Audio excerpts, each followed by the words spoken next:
This lesson is about making mealtime enjoyable for you, for the kids, for everyone. Getting an enjoyable mealtime means getting the family involved from all stages. In meal planning, you can be asking, what sounds good for dinner this week? What would you like in your lunches? Shopping, they could be helping you.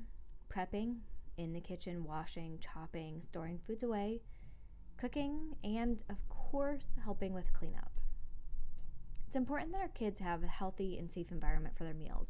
Why? Because it means that their mealtime is a safe time. They are more likely to eat when they feel secure about their food and about their bodies and their relationship. And it's actually more important that they're more comfortable with that stuff than they are actually what they're eating at this young age. So, everything from making sure the chairs are comfortable.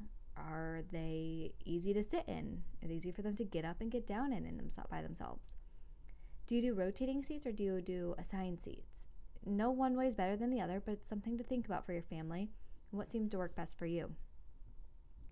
Remove distractions from the table. So, no phones, no toys, no tablets, no iPhones, TV's not blaring in the background.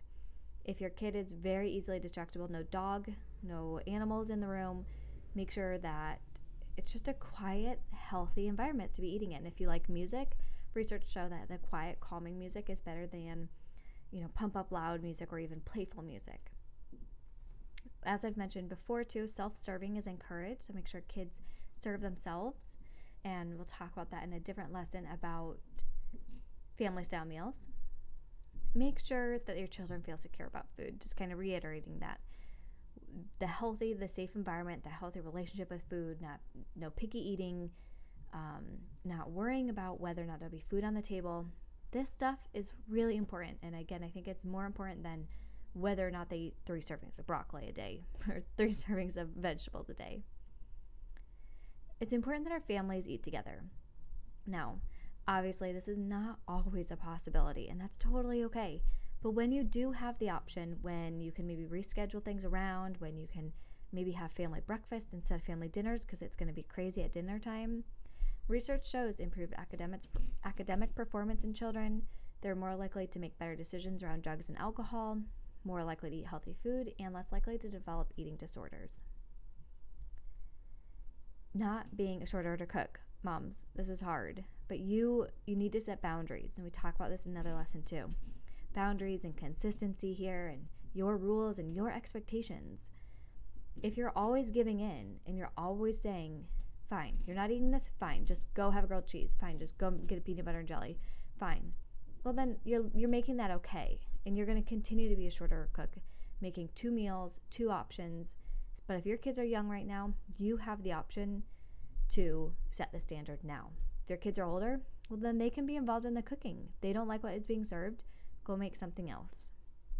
And like we talked about before too, you are buying the healthy foods that is in the house and in the kitchen. So kids only have so many options to choose from. Now, I see a lot of times too that moms make a big deal about going on a diet, or they make a big deal about the new recipes they're trying. We're all trying healthy foods this week, okay? We're trying a new program where I've started a Weight Watchers, I've started whatever this week. So we're doing this. Well, that's not a great way to get somebody involved in healthy eating. So a family should never diet. Mom, we can change how we're doing and how we're eating and our thinking, but that's internal. That's on us. That's not our children's responsibility. They don't even need to know that. They shouldn't know that. So stop making a big deal about the new program you're trying or whatever, and stop making a big deal about the new recipes and the food that you're offering too. You don't have to say, oh, we're trying vegetarian dishes tonight. You just serve a dish that doesn't have meat. That's all it is. It's just dinner. It's just food. Think about food that way. And rotate variety. So sometimes, we as adults, we tend to get into our own routine as well. Just like kids, they like the same thing over and over again, but we kind of pick our favorites sometimes. Like, I know I love Brussels sprouts. My kids, not so much. But they have to take a bite when I serve it. But if I served Brussels sprouts 5 times a week, that's not fair. That's just not fair. So I have to rotate the variety to them. And I might include them in that rotation. Hey, what vegetable sounds good to you this week? Let's go get some asparagus. Let's go get some zucchini. Let's get some whatever. But ask them, get them involved. Stop making kids meals and adult meals. A lot of these recipes that you'll see in the program here are all designed for them to be super family friendly, and super family friendly too in terms of mom, you're not making multiple meals, you're not spending a ton of time, you're doing one dish and everybody's eating the same thing. So set this expectation early on with young kids. And you have older kids, the words you can say are, I used to make 2 meals, but we're going to be changing things around here for dinner time. There we go. Start setting expectations now. It's never too late. Okay, snacking. It's okay that kids have snacks. I mean, they have smaller stomachs, so it's okay for them to be hungry between meals, but we want to make sure that they have healthier options. In your nutrition guide, you have a list of low sugar snacks. High fat snacks are going to be best because it's going to help keep them full and satiated. Make sure that the snack has a little bit of protein usually, because that's also going to help keep them full. And really try to limit the sugars and the extra snacking and the extra carbohydrates. Snacking leads to poor mealtime consumption because a lot of times they're not just sitting down and having a snack. They're grazing throughout the day, or grazing for a few hours, and then they're not really that hungry. And the same thing comes to beverages. If your kid's drinking 3 cups of milk between meals, that's upwards of 300 calories. And in the nutrition guide, you can see how many calories your kids need at that age, and that could be upwards of a third of their calories. So that could be a substantial amount. Same thing with juice. We don't do any juice in our house. Juice boxes are like a real treat at parties or something like that. So just keep it to water. If you never did water before, maybe try some flavored waters, making their own flavored waters with limes and lemons and berries and lemon juice, and mix things up that way. But by only having healthy options in the house, that's all they can have. I have for my girls a snack basket, and it's where they can pick out their snacks when they're hungry, and their mom approved snacks. So when they're ready for their snack, they can go pick out their snack. When they're done, they put it in the trash, they clean up after themselves. But that's where they can go to for their snacks. Especially if it's somewhere I'm busy or I'm doing something, they know right where to go. But they have to ask. So there are rules and there are boundaries. There are times when it's not okay to go to the snack drawer. They know these things because I've taught them. Okay, treats. Now, we talk in the other lesson about not setting food as a reward, and this could be a difficult thing, is the serving dessert with dinner. But if we're really trying to get kids to be in tune with their hunger and their own fullness and understand what they can really have for themselves and what they can handle well for themselves, set out the appropriate portions and allow child to eat whenever they want at the dinner or lunch or whatever. It removes this dessert that's kind of up high on this pedestal, like, oh my gosh, I have to eat all my food, then I get my dinner, then I get my dessert, have to do this, I can't wait for my dessert, can't wait. But if dessert is just part of the meal, it's no big deal. So I like to either try and do it when it's at the dinner table like that, maybe we have cookies or we have something special, but more often we do the second part where we make treats about the event and the people. It's not about the food. So maybe we'll take our cookies and we'll go down and go for a walk. We'll get a lollipop and we'll go to a park. Maybe we'll go out to get ice cream. We rarely ever have ice cream at the house because it's a treat. I don't like keeping treats at the house, so we'll go get ice cream. Maybe we'll get a healthy version. Maybe we'll go get real ice cream. It doesn't matter. They're both treats. We'll go get it and we'll go to the store. We'll enjoy it. We'll laugh. We'll talk. Maybe we'll do it while we'll go get something else. We'll do it as part of another thing that night. So it's about the event. It's about being with family. It's about doing something fun together, and it kills time, if you know what I mean. But it's not about just the ice cream. Maybe we'll go to a store and pick out favorite candy. We do this sometimes if it's, I don't really have any set days or times or anything we do this, but sometimes it's just, maybe I want a treat. Maybe me, mommy, I want a piece of candy. Hey guys, tonight, or how about maybe on Saturday after nap, you guys, let's go to the store and let's all pick out a new candy and let's make a picnic and all have our candy together. Do something fun like that. It's about the event. It's about the people. It's not about the food. Maybe you want to try a new recipe together and you want to go shopping for the ingredients and you want to make a new cake. And your kid's been begging for cupcakes for some reason.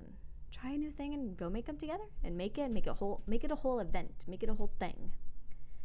So I also, like I said, like to get treats as part of another outing or event. So sometimes on the weekends we'll do our grocery shopping and we'll do this and we'll do that, and we're going to Lowe's and we're doing all these errands, and then while we're out, you guys, when we're out, let's go get one of those special cookies. You guys want to do that? It makes the event fun, it makes shopping fun. It's just something to look forward to as part of the event. All right, another big thing about mealtime is don't put pressure on food. Instead, talk about family events. Don't comment on their food choices. So stop talking about how much they did or didn't eat. And avoid to talk about lunchtime food, but rather about their friends or the conversations they had. And positive enforcement and praise is really important. Making sure that you leave plenty of time for dinner. This is hard for breakfast. I know in our house this is hard, but don't rush. Don't give them only 5 minutes to finish their yogurt.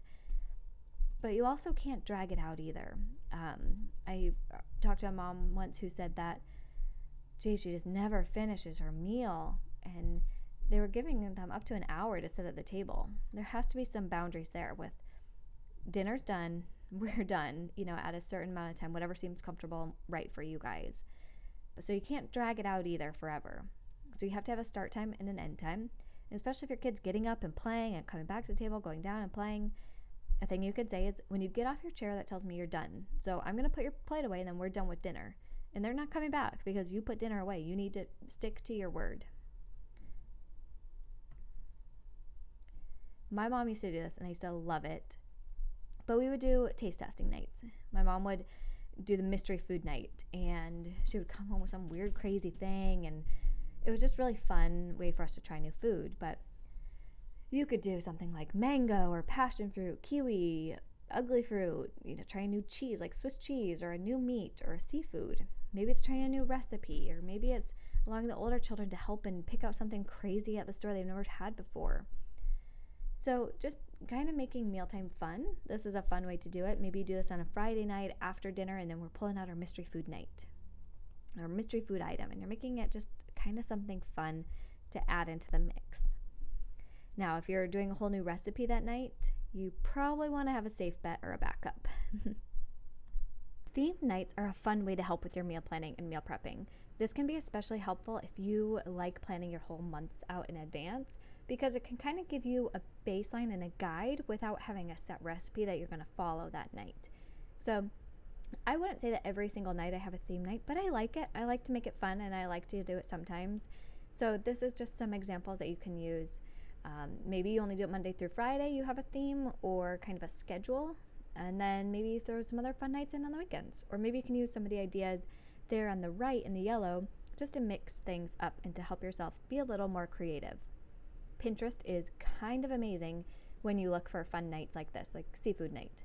Try something fun. Role modeling is so important. We as parents have an amazing responsibility here with our kids to be role modeling not only healthy behaviors and healthy actions, but what we're sitting down and what we're eating at the table and the words that we're saying. It's amazing the little things that kids can pick up on. Everything from, if dad never eats his spinach, and kids see that. Kids see that dad never eats their spinach, so why should they eat their spinach? It's really important that we as parents get on board with this together, and if your spouse isn't supportive, this may be a little bit harder for you, but maybe you can talk about the importance of role modeling healthy behaviors around our kid in a way that's not finger pointing, in a way that's bringing up out of concern out of your child. For example, if you notice your kid saying something, I wouldn't do it in the midst of dinner time with your husband, but I might at a later quiet time, maybe it's just the two of you, bring up this issue. Sarah, for example, Sarah was really commenting about spinach when we went out to lunch one day, just her and I, and she would never bite it. And when I asked her why she won't even give it a try, because she'll try everything else, she said, well, dad never tries it. Dad never eats it. Maybe that's a silly example, but there are a lot of things that could be put in that place around food and nutrition. Older siblings can be great role models. If you have a willing older sibling, ask them to take a bite. Show little sister how good that is. Show her how you're taking a bite. And give that older kid lots and lots of praise. We're avoiding that negative attention, but we're continuing with lots of positive reinforcement. And role modeling expectations. So if the expectations are no phones at the table, no toys at the table, well, parents, we can't have those things at the table either. It's just not fair. And in role modeling, it's important that we say we. So we are sitting at the table. We are eating this for dinner. We are doing this. It avoids triggering and identifying and pinpointing and pointing fingers at one kid who's maybe not following the goal and not following what we're hoping the family to be doing in terms of healthy eating. So make sure you're changing your verbiage to doing we. All right, of course, post any questions below and I'll check back with you soon.